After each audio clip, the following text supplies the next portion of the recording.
Senate Bill 107 by Senator Wiener, an act relating to health care. Senator Wiener.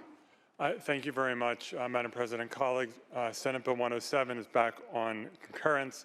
I had not intended to introduce this legislation when our session convened at the beginning of the year, but this past spring, starting in Texas, we saw a series of executive orders and laws being passed targeting transgender children and their families, specifically criminalizing the parents and providing that if a parent allows their transgender child to receive gender-affirming care, the parent would be guilty of a felony.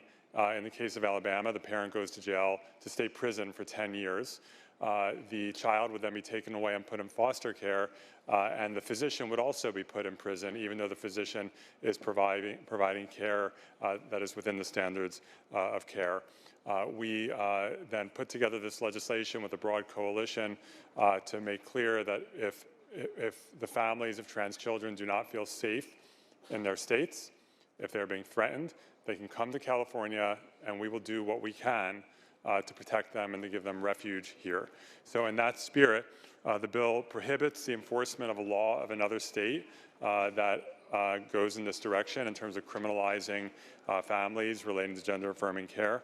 The bill also bars healthcare providers and others from complying with subpoenas requiring the disclosure of medical information relating to gender-affirming healthcare if it would interfere with a person's right to consent to their child receiving that care.